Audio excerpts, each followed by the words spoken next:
as people may not know, I own a CBD company called Botanicals, and Botanicals is a company that was created to help women increase their pleasure with sex, because a lot of women have painful sex. A lot of women have anxiety or having different issues, and CBD can aid in assisting people with those. It can assist men or women, but I am a woman, so my products, I designed them with women in mind. So that is what today is talking about. We're talking about the benefits of sex, and you can introduce yourself and all that jazz, and then we'll go from there. Okay. I am Sister Sexologist Lena Q. I'm private practice sex therapist, a clinical sexologist, which pretty much means that I actually do academic study behind sex and sex research, particularly looking at sexual pleasure among queer Black women and femmes. So I'm very excited for being here. Thank you. You're welcome. And then when we talk too, I know when you say women, cis men, but you mean people with vulvas as well, or right. is it just right? Okay. Anybody with right, vulvas. right, oh, right. So yeah, that's who I am. So I have two companies, Sister Sexologist and Journey Wellness and Consulting Group. And where I am locally, I have an outpatient practice and a community-based practice. We're doing community work around these parts. And I also part of my job is also as a cannabis advocate, a cannabis educator, and a cannabis consumer. So where do you live? I'm very excited. Huh? I'm in Delaware, y'all. I'm in Delaware. I'm on the East Coast. Okay, I was wondering. In the States. Because a lot of people, I know a lot of people. What I've noticed is a lot of people now are getting more open about saying they are cannabis users, even though cannabis is still illegal in most of the states. But people are now, they're getting, comfortable with saying, or like I smoke weed, or I use weed products, and whatever. That's why I was asking where you were. I didn't know maybe you. Yeah. I'm not. But yeah, Delaware is medical. We have medical laws. We don't have recreational. Okay. I think definitely you've seen the popularity of people being more visible about cannabis. I've been cannabis weed for years. It's nothing that I haven't hide either, because it means so much as a mental health therapist, right? It means so much to me about the benefits of cannabis. And then even for me using the word cannabis versus marijuana, because there's so much laced racism in using the word marijuana. So yeah, absolutely. I definitely, and it's about it's about time. Absolutely. It's about time. It is about time, because I was telling someone like a couple of weeks ago that, like cannabis, like back in like the day, people were using that like for medicine. People were using that to heal a lot of things way back when, you have medicine women and all that stuff. And then we kind of got away from it. Absolutely. Colonialism, right? We need to talk about the impact of colonialism and what that's done in wiping out indigenous, cultures and rituals, and how cannabis has been part of that culture and ritual, whether you're talking about indigenous to North America or indigenous to Africa and Asia. Cannabis is a source that has impacted cultures for centuries. So, and then, in the 1940s, when the United States wanted to, criminalize cannabis, really it was, a race thing. It was really about, jazz musicians and things of that nature. And how do we police things? You police people's behavior by how they take care of themselves, how they party, what they do. And, so prohibition of cannabis came about. So yeah, absolutely positive. And I said the 40s, but it might have been the 20s earlier. But either way, it's one of those things where erasure happens, and I'm really glad that we're seeing a movement where people are just being more visible. Right, I am too. So talk about the benefits of cannabis in general. It has on sex, and why people should be using it for sex. Absolutely. So one, people also do your due diligence and do your own research. Like what I give you now is like introductory surface level type of things. The World Health Organization has noticed that over 25,000 studies have been done on cannabis, not necessarily through U.S. Institutions because it is illegal to study in U.S. institutions. But there have been over 400 uses for cannabis that have been found in cannabis. So for in regards to sexual health, what we're looking at is, the benefits of using, smoking marijuana, or whether it's smoking, whether it's tinctures, regardless of actually how you're doing it, using your CBD and using your products, right? CBD, cannabis itself has lots of benefits. So our mentality, our moods, it's a mood changer, right? It really helps to reduce our anxiety, right? It really helps us regulate our depression and depressed moods. Sexual pleasure, libido. So those of us who struggle with like low libido, I'm also a woman who's 46 years old. So really, girl, black does not crack. Continue. We listen, ageism. We do, but we kind of we do certain things. Or you see the gray edges. Okay. We do but certain still. things to take care of ourselves. But so we have emotional and mental wellness, physical wellness, where also libido wellness. It actually improves our blood circulation, and our blood circulation that flows to our genitals. Right. And then like sensitivity in our genitals actually increases with the use of cannabis, whether we are actually ingesting it or whether you're using it as a topical like you would your products. It actually helps like with the blood flow and the blood circulation. And that's really the primary ways. What you're looking at is we have something called the endocannabinoid system, which helps the body stay in homeostasis, right? It stays balanced. And we have receptors in our, like normally in our brain, like in upper body, brain, and then our digestive system, particularly CB receptors 1 and 2. So depending on what you're actually using, whether you're using cannabis with THC or cannabis without THC, and it's just mainly CBD, people are going to get a lot of benefit using cannabis. Yeah, go ahead, because I'll keep talking. No. So can you explain the difference between, a lot of people do not know the difference between CBD and regular THC. So THC is like tetrahydrocannabinol. It's close enough. But it is the intoxicating agent in the cannabis plant that makes us feel high. Okay. Right. And then cannabinol, CBD, is non-intoxicating. So both of them have the same medicinal properties because they come from the same plant. But one is non-intoxicating CBD. So, you're not going to get that on a drug test. Right. Okay. And then THC, which most people test for. Right. That's primarily the difference. One is intoxicating and one is not. I've had people ask me who have, work regular 9 to 5, who has, who they get. Oh, you're breaking up. Oh, you're kind of slow on my end. Is that me? Tested regularly or one. Am I back? Yeah, okay, there you go. Yeah, so I missed that. You said regular folk 9 to 5. Regular folk. Right. So they ask the question a lot. Will this show up on a drug test? Because people want to keep their jobs. So for that question, what do you have? How can you answer that for them? So CBD normally doesn't show up on a drug test because people drug tests aren't testing for CBD levels. They're testing for THC levels. Right. So if you are smoking weed to get high, then you're going to piss and it's going to be a test that's going to be bad. Right. If you're not, then you use the CBD products, it's not going to show up. Right. Okay. Another question I think some people ask, what is the difference between, so you have 2 types of CBD products. You have the ones that are hemp, right? Mm-hmm. And then you have the ones that are cannabis, correct? Mm-hmm.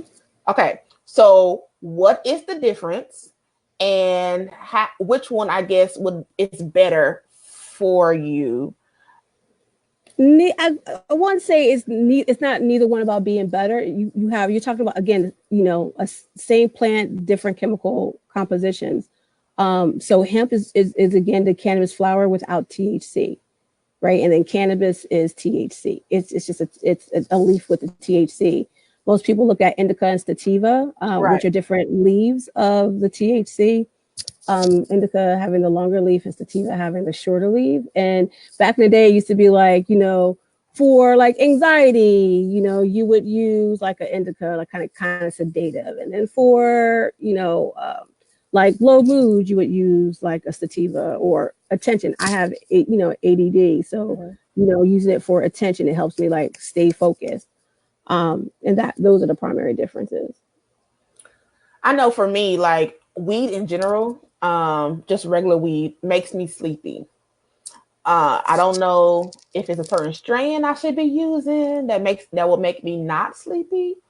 And Weed's I don't gonna know, make you sleepy. huh? I said weed's gonna make you sleepy. Like it makes me sleepy. Like one of my friends was saying that I needed to probably use a different strain or something. I don't know. Yeah, absolutely. I love Leafly as a cannabis guide. When which strain you actually have.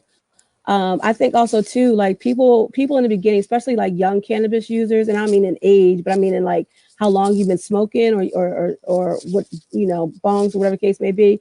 Like people have a tendency like to smoke to get high and then like to kind of like get couch locked and stupid. So they really don't understand like the medical effect of like how you can like microdose and how you can just like use a little bit, and maybe a couple of pulls is really all you need, or a J is all you need. You may not have to roll. And it's the thing about rolling blunts too, which I started. We all start somewhere. We start rolling blunts, right? And then like, but not recognizing that like blunts have nicotine. Nicotine boosts your high. So I would definitely say watch, which strains you have, research the strains that you have, and then pay attention to your body. Pay attention to your experience in your body. Can you Yeah, hear go. me? You froze. Yeah, yeah. I don't Oh know. yeah, I that don't was it. That was going back to your question. So, and then know when, right? The time of day too. Like, if it's a Saturday and you don't got nothing to do, and you I might think just feel that shit. I think for me maybe it's a because I don't smoke weed. I do edibles because me and smoking I have allergies and it like affects my allergies. So I don't do smoking anything. Different type of experience. Yes. Yeah, so Yep. I don't do hookah, none of that. So like when I ingest it, like every time, and I always do that night too. So that might be it too. Maybe I need to do it like in the daytime, but I'm Yeah. always like extra sleepy, and and then my friends who ingest the same thing that I had, they'll be all like, I don't know, hype or something, and I'm just like sleepy, and Yeah, listen, what they be doing? Because I eat it. Like edibles have me like. First of all, like, folks, don't go ahead and just like eat a whole cookie if you haven't been eating whole cookies or brownies and things, like, because it's so concentrated. If you're using can butter to create your products like that, and depending on how much like weed was actually used in that, it's very edibles are potent and not for like folks who are very light in their usage. I'm teasing too. You gotta use it how you want to, but just know that shit's gonna have you on some like lock type stuff. I haven't felt that. Like maybe I need to increase my cookies or something. Maybe I need instead of eating two, I need to eat four. Yeah. I just like, I guess to me too, it just depends. Like you need to know like whoever's making it for you, or if you're making it for yourself, like again, how much are you actually using? And then the strain that you're actually using and kind of go from there. But edibles, what? And then again, sometimes all you need is like take a little bit and just like keep it going. and see, Um, I think my problem is I don't know any of the information like how much in there or the strain because the cookies came from Colorado. Long story. Anyway, so they were brought here, and then so I don't know who made it or anything like that. right. So I guess if I had more information or I personally knew who created it, I could, figure it out. But Or just though, automatically assume that stuff is going to be heavy on you. yeah, and it wasn't. Oh wow, that's disappointing. So that's the other thing too, right? Depending on people who are trying to be like cheap with their stuff because they're not trying to use a whole lot, then you're gonna get that type of experience. And then you have others who are just like really heavy handed with it. Like I want to share all the love, and All right. So next question. So if I'm having, what type of sexual problems, um, what type of sexual problems what type of issues should I be using cannabis for if I'm having issues in the bedroom? Like if I'm like having lubrication problems. Okay. Anxiety, get out of your head and get into your body. I think cannabis is really good for what I call body-based work, like somatic work. Mm-hmm. So if you're experiencing anxiety and like kind of a disconnection, especially those of us who are in our healing from any type of trauma, you know, cannabis can be really good in allowing us to like dis there's like it's a certain type of disconnect that survivors can actually experience. And then with cannabis, I've worked with clients who use cannabis to not feel that disconnect, because they want to be engaged and stay present in the moment. So it's really important, you know, depending on how you use it, to recognize like what is your body experiencing. Pay attention to touch. Which again can be really important for people who are just trying to become comfortable in their body. You know, for genitalia area, like I have a body butter that I will use my CBD oil in and mix it in my body butter and like use that for all over. But I can also use that for masturbation. So if I wanted to use that for masturbation, I could use that for masturbation. And again, like the CBD actually will help increase the blood flow. So my sensations, right? Your sensations can feel more intense. Painful sex. I did an article not too long ago for Day Tampon, which is a UK product, to talk about, you know, CBD and sex. And, you know, one of the things that the article talked about was the use of CBD. What I talked about in the article was using CBD for painful sex, because what CBD also does is really good for our pain receptors and reducing the intensity of the pain that we're feeling. So you could use it for that as well. So pretty much pain, any type of disassociation you may be feeling in your anxiety in your body, sexual performance anxiety that you may be experiencing is something that cannabis, whether with or without THC, can be really useful for. And those would be some of the primary ways that I usually assist clients. So should I consult a doctor before I use it, or should I just try it first? And Well, yeah, I think more than anything else, get medical clearance to make sure that, like, the one thing that I always do is like make sure people check in with their medical providers to make sure there aren't any other medical indications of why they could be struggling sexually. And if that is not the case, then yes, I think the other thing too is that most doctors aren't educated on cannabis and are pretty afraid of cannabis, and they actually villainize cannabis. So you really want to be mindful of the sources that you go to. So if you do go to a medical provider, go to a medical provider and understanding your body and your body function, but be mindful of asking permission, especially something that can be very moral based, about using cannabis, because most doctors, particularly in the U.S., will shame that, right, could shame that. I won't speak that, in definites, could shame that. right, and then I think for me personally, anything that is what is it, like natural, I feel like you should try first. That's just me, before you go like the medical route and get all the medicine and stuff like that, because medicine has all these different side effects. Absolutely, You know, absolutely. you take medicine because your stomach's upset, but then it messes around and now you can't pee for 10 days. Like it's just the side effects are crazy. Well, you bring up a really good point, right? One of the things I used to work in is a inpatient psychiatric hospital, and I can't tell you how many times non-compliance or people not taking their medication was directly related to sexual side effects, which we don't talk about. We don't talk about sexual side effects of medication or sexual side effects of psychotropic medications. So your depression medication will lower your libido. It will take the desire right out of you.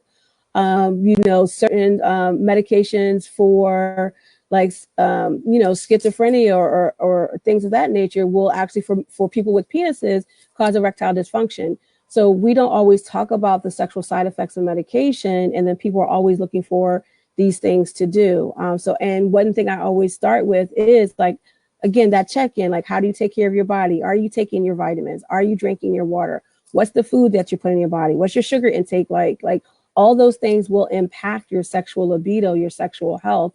I definitely recommend everybody to look at that first. And yeah, I look at herbs first, like what herbs, like maca root is a herb that I usually recommend for folks, regardless of what genitalia that you actually have. I look making sure you take, B complex. What's your B levels about? What's your iron like? What's your blood circulation like? So it's really important that we do take a look at like our physical health and how we're taking care of our physical health, because otherwise what ends up happening is you don't end up getting the results you want to, and it could have been something really doing with, again, functioning. Right. If anybody has any questions, they can type it in the comments and I can read them. But we're getting to the end of our 30 minutes. So, yes.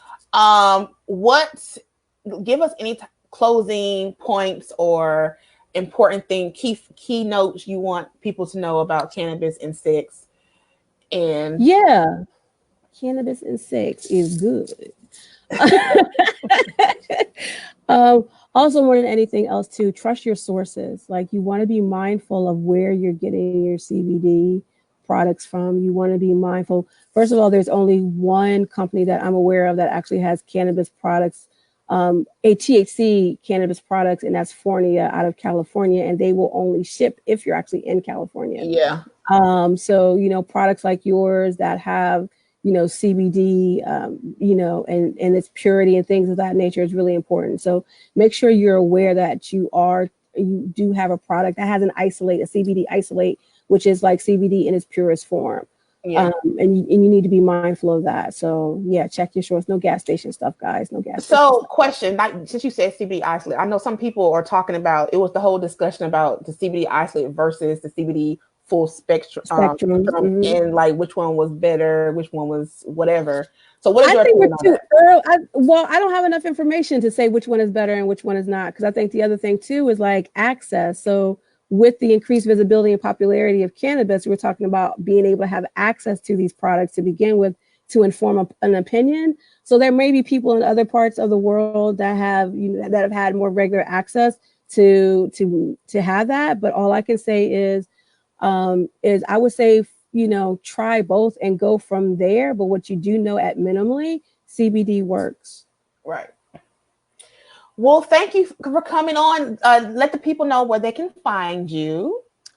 You can find me on Instagram as Sister Sexologist, and Twitter as well, Sister Sexologist. My website is in progress right now. I'm doing some other things. If you want to find out what I do as far as private practice goes, you can go to journeywellnessdelaware.com. There's also some very good resources on intimacy and sexuality resources if you need them on that website. And that's where you can find me. Oh, and also on Facebook, Womanism Sacred Circle. I host a one-day sexual healing retreat for Black women and femmes, which actually we're doing this Sunday with some phenomenal other sister sexologists. So that's where I can find. That's in Delaware. Your that's one in Philly. day. I'm like literally like right over the line. Yeah, so I'm in Philly. Okay, one of my best friends lives in Philly. She lives in Chester actually, and she's always. Listen, I'm 10 minutes away from Chester. Yeah, listen. I know where you are. Yeah. Yes. Well, thanks for coming on. You're welcome. Thank you for having me. You're welcome. Until next time, I'll see you guys later. All right. Peace and love. Oh, let me end this. Oh, that I